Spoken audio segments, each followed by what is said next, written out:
Hello everyone.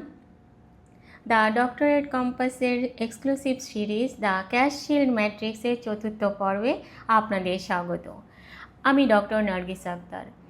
আমাদের সমাজে যখনই কোনো মানুষের কাছে কিছু অতিরিক্ত নগদ টাকা জমে, তা হোক জমানো স্যালারি, আনঅফিসিয়াল বিজনেস প্রফিট বা পৈতৃক সূত্রে পাওয়া ক্যাশ, সবার আগে ব্রেইনে একটা স্বপ্ন পূরণের দিক ছোটে।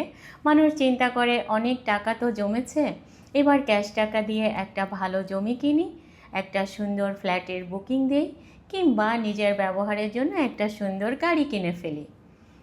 অনেকে ভাবেন নগদ টাকা দিয়ে সরাসরি রেজিস্ট্রি করলে বা ক্যাশ পেমেন্ট করলে হয়তো কোনো ফাইন্যান্সিয়াল ঝামেলা থাকে না, কোনো ব্যাংকিং ট্রেইল তৈরি হয় না।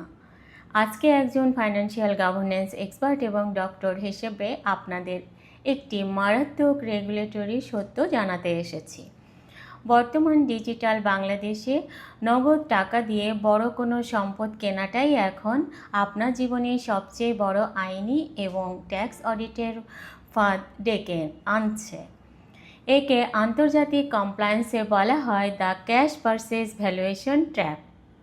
আপনি ভাবছেন আপনার এই নগদ লেনদেন কেউ দেখছে না, কিন্তু সাব রেজিস্ট্রি অফিস আর বিআরটিএ কিভাবে সাইলেন্টলি আপনার ইটিনের সাথে কানেক্টেড, আজ খাতা কলমে তা প্রমাণসহ ডিকোড করব।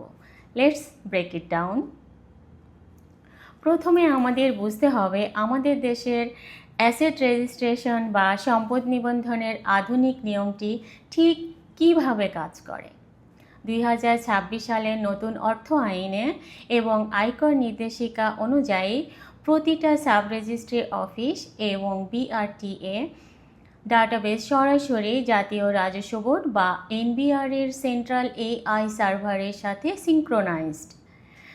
আপনি যখন কোনো জমি বা ফ্ল্যাট কিনতে যান, সাব রেজিস্ট্রি অফিসের দলিলের সাথে আপনার 12 ডিজিটের ইটিন এবং জাতীয় পরিচয়পত্র বা এনআইডি প্রদান করা এখন বাধ্যতামূলক। একইভাবে একটি নতুন গাড়ি নিজের নামে রেজিস্ট্রেশন বা ফিটনেস নবায়ন করতে গেলেও আপনার ইটিন প্রোফাইল যাচাই করা হয়। এখন ফাঁদটি কোথায়? দলিলের কাগজে জমির একটা অফিসিয়াল সরকারি মূল্য বা ডেট ভ্যালু লেখা থাকে। ধরুন আপনি দলিলের ভ্যালু দেখালেন 30 লাখ টাকা এবং সেই টাকাটা আপনি বিক্রেতাকে সরাসরি নগদ ক্যাশে পরিশোধ করলেন। দলিল রেজিস্ট্রি হওয়ার সাথে সাথেই সাব রেজিস্ট্রি অফিসে কমপ্লায়েন্স সফটওয়্যার একটি সাইলেন্ট ডাটা ট্রেল জেনারেট করে রাজস্ব বোর্ডের সার্ভারে পাঠিয়ে দেয়। সার্ভারের অ্যালগরিদম সাথে সাথে আপনার ইটিন প্রোফাইলটি চেক করে। তারা দেখে আপনার সাবমিট করা বার্ষিক ট্যাক্স রিটার্ন ফাইলে কি আসলেই 30 লাখ টাকা ক্যাশ ব্যালেন্স বা নগদ অর্থের লিগাল সোর্স ডিক্লারেশন আছে কি না। যদি সেখানে আপনার ঘোষিত ক্যাশ ক্যাপিটাল শূন্য বা কম থাকে, তবে আপনার ফাইলটির সাথে সাথে হাই রিস্ক অ্যাসেট ডিসক্রিপেন্সি ক্যাটাগরিতে লক হয়ে যায়। এই রেড ফ্ল্যাগটি ট্রিগার হওয়ার পর কী ঘটে? পরবর্তী ট্যাক্স অ্যাসেসমেন্ট সাইকেলে আপনার নামে একটি অফিসিয়াল আইনি নোটিশ ইস্যু করা হবে। আয়কর বিভাগ আপনাকে তলব করবে এবং খুব সিম্পল একটা প্রশ্ন করবে, আপনি যে 30 লাখ টাকা দিয়ে জমিটি কিনলেন, এই নগদ টাকার উৎস কী? এই টাকা কি আপনার ব্যাংকিং চ্যানেল থেকে তুলেছেন? যদি তুলে থাকেন তবে উইথড্রল স্টেটমেন্ট দেখান। আর যদি এটি আপনার ঘরে রাখা ক্যাশ হয়ে থাকে, তবে আগের বছরের ট্যাক্স ফাইলে এটা কেন ডিক্লেয়ার করা ছিল না? তখন যদি আপনার কাছে সেই ক্যাশ টাকার বৈধ সোর্স পেপারওয়ার্ক না থাকে, তবে আয়কর আইনের কঠোর ধারা অনুযায়ী আপনার সেই কেনা জমি বা গাড়িটিকে আনএক্সপ্লেইনড ইনভেস্টমেন্ট বা অপ্রকাশিত বিনিয়োগ হিসেবে গণ্য করা হবে। এর ফলে আপনার কেনা অ্যাসেটের উপর ম্যাসিভ পেনাল্টি এবং কর ফাঁকির মামলা তো হবেই, সাথে আপনার ব্যাংক অ্যাকাউন্টগুলো সাময়িকভাবে ফ্রিজ বা হোল্ড নোটিশে চলে যেতে পারে। অর্থাৎ নিজের টাকা দিয়ে সম্পদ কিনেও আপনি আইনি সংকটে আটকে যাবেন। তাহলে এই মারাত্মক সম্পদ ক্রয়ের ফাঁদ থেকে নিজের স্বপ্ন এবং সঞ্চয়কে সুরক্ষিত রাখার প্রফেশনাল মেথড কী?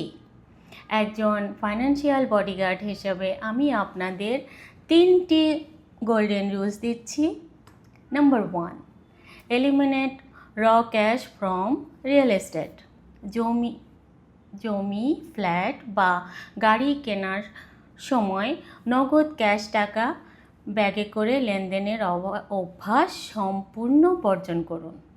বিক্রেতাকে সবসময় pay order, account pay, cheque কিংবা ডিরেক্ট ব্যাংক টু ব্যাংক ট্রান্সফারের মাধ্যমে পেমেন্ট করুন। ব্যাংকিং চ্যানেলে এই ডিজিটাল ট্রেলই আপনার সবচেয়ে বড় আইনি ঢাল। Number 2, check your cash capital column first. কোনো বড় অ্যাসেট কেনার চুক্তি করার আগে নিজের সর্বশেষ সাবমিট করা ট্যাক্স রিটার্ন ফাইলের asset and liabilities IT 10B ফর্মটি ভালো করে চেক করুন। সেখানে আপনার ক্যাশ ইন হ্যান্ড বা নগদ ক্যাশ কলামে পর্যাপ্ত লিগ্যাল অ্যামাউন্ট ডিক্লেয়ার করা আছে কিনা তা নিশ্চিত করুন। ফাইলে টাকা না থাকলে আগে রিভাইজড ফাইল দিয়ে সোর্স ক্লিয়ার করুন, তারপর অ্যাসেট রেজিস্ট্রি করুন। Number 3, document the price gap appropriately. অনেক সময় জমির অফিসিয়াল ডেট ভ্যালু এবং অ্যাকচুয়াল মার্কেট প্রাইসের মধ্যে পার্থক্য থাকে। এই পার্থক্যের টাকাও কিভাবে ব্যাংকিং চ্যানেল বা প্রপার ডকুমেন্টেশনের মাধ্যমে সাদা বা বৈধ ট্রেইলে রাখতে হয় তা কোনো দালাল বা তৃতীয় পক্ষের কথা না শুনে একজন সার্টিফাইড ট্যাক্স লয়ার বা গভর্নেন্স এক্সপার্টের পরামর্শ নিয়ে সম্পাদন করুন। আধুনিক রেগুলেটরি সিস্টেমে নগদ টাকা বা বড় সম্পদ কিনে লুকিয়ে রাখার দিন শেষ। আইনি ট্রেইল মেনে নিজের প্রতিটা অ্যাসেটকে ক্রিস্টাল ক্লিয়ার রাখাটাই হলো আসল উইজডম। আগামীকাল সকাল 9টায় রিলিজ করা হবে আমাদের এই ক্যাশ শিল্ড ম্যাট্রিক্স সিরিজের অত্যন্ত গুরুত্বপূর্ণ পঞ্চম পর্ব, উপহারের টাকার কড়াকড়ি, গিফট অ্যাসেট লুফল, যেখানে আমরা দেখব নগদ অর্থে পারিবারিক উপহার বা গিফট দেখালে আয়কর বিভাগ এবং ব্যাংক কীভাবে তা সাইলেন্টলি আটকে দেয়। সেই এক্সক্লুসিভ সেশনটি মিস করতে না চাইলে এখনই সাবস্ক্রাইব করে রাখুন। আপনারা যারা ইতিমধ্যেই নগদ টাকায় ফ্ল্যাট বা গাড়ি কেনার পর bank notice, e-TIN, red flag বা ট্যাক্স অডিট নিয়ে মানসিক দুশ্চিন্তায় ভুগছেন, নির্দ্বিধায় নিচে কমেন্ট করে আমাকে জানান। আমি নিজেই কমেন্টে আপনাদের প্র্যাকটিক্যাল আইনি সমাধানের পথ দেখিয়ে দেব। আর হ্যাঁ, ব্যাংক অডিটের হাত থেকে নিজের ফ্যামিলি সেভিংসকে সম্পূর্ণ সুরক্ষিত রাখার একটি অফিসিয়াল চেকলিস্ট টেক্সট বা the tax audit defence blueprint যদি আপনারা ফ্রিতে পেতে চান, তবে এখনই নিচে কমেন্ট সেকশনে সিরিজ 4 লিখে আমাকে জানান।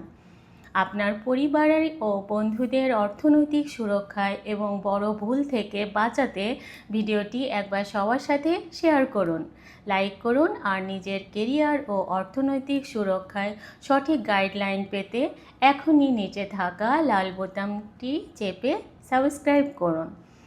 The doctorate compass. মানসিক শান্তি বজায় রাখুন, বারান্দার প্রকৃতির যত্ন নিন। দেখা হচ্ছে আগামীকাল সকাল 9টায় নেক্সট এপিসোডে। Thank you and take care.